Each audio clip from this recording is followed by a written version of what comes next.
What I want to teach you in this video is to always ask these two questions.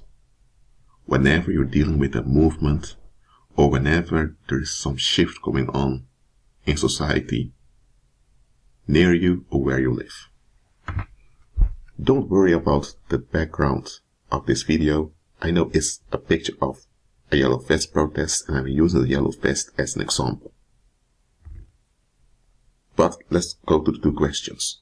The first question is, what is being replaced? And the second question is, what will be put in its place?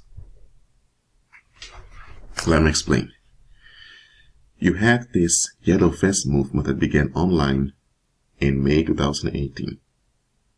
And in November of 2018, there was their first protest. Then it spread around Europe. And now, for more than 9 months, they've been protesting. They've been going on the streets every weekend, displaying their wrath against the situation. In the beginning, they claimed it was about taxes, then it was focused against Macron, and now there is no actual mission statement of what they are actually fighting against. What you do know is that there's something they want to replace. That means there's something they want to disappear. That's obvious. So, whatever movement you're dealing with, ask yourself, what do they want to replace? That's the first question. What's being replaced? The fact that it is a movement that they're active means that they are in the process of replacing it. Whether they will be successful or not doesn't matter. What is being replaced? That's the number one question. And the second question, which is an extension of the first question, is, what will they replace it with? About this yellow vest movement that I'm using as an example, what are their alternatives? What are their plans for improvement? They have not presented any improvements nor any alternative policies for neither the French people nor for the other places where you have yellow vest protests. And that's why many of these people who joined the yellow vest movement are now stuck in a cycle. They are in a cycle of rage in which they dump the frustration of this rage every weekend. And they have been blinded by this movement that they can't see that they're stuck now. And that's what I mean with looking at the bigger picture and putting things in context. If there is a situation that's bad, okay, acknowledge it's bad. I'm in full agreement with that.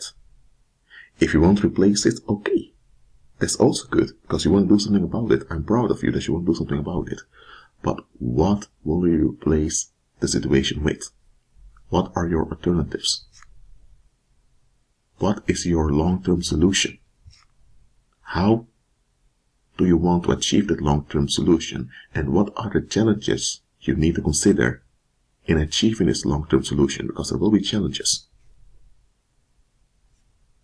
When you have that attitude, you are realistic, you are practical, you are also flexible. And with such an attitude, you will get things done. I'm not saying that your exact plan will succeed, but you will get things done for the better. But if you just want relief, you just want something to go because you're upset, okay, you are upset, we acknowledge that, but you only want to replace something, but you don't have any tangibles to replace it with. And then you end up with things as a yellow vest movement, where they are stuck and they can't move forward. Or that's how you end up in a cult, because a lot of people that ended up in cults because they wanted to get rid of something, whether it was a relationship or whether it was some dysfunction or the defect or evil in society. But because they had nothing to replace it with, they're now stuck in fighting that evil or avoiding the dysfunction or fixing the defect, but they don't have any actual thing to replace it with. They don't have any long-term solutions. And the worst part is, once people are stuck in this cycle of doom thinking or in this cycle of dumping frustration, they often are not even interested nor open to long-term solutions. They just want something to go, but they're too short-sighted to realize that once that thing goes that they want to get rid of, there needs to be something else. So always ask yourself those two questions. What is being replaced and what is it being replaced with? If you can answer these two questions about any movement or about any shifts going on around you, then you know what's going on. And if the people who are part of that movement or of that shift, if they can answer those two questions and they're dedicated, then you know that that is likely a healthy movement. If a movement can't answer these two questions, if it's not even clear what it is they want to go, then you're dealing with a distraction that will only get from bad to worse. So, look at the bigger picture. Agree with Christ.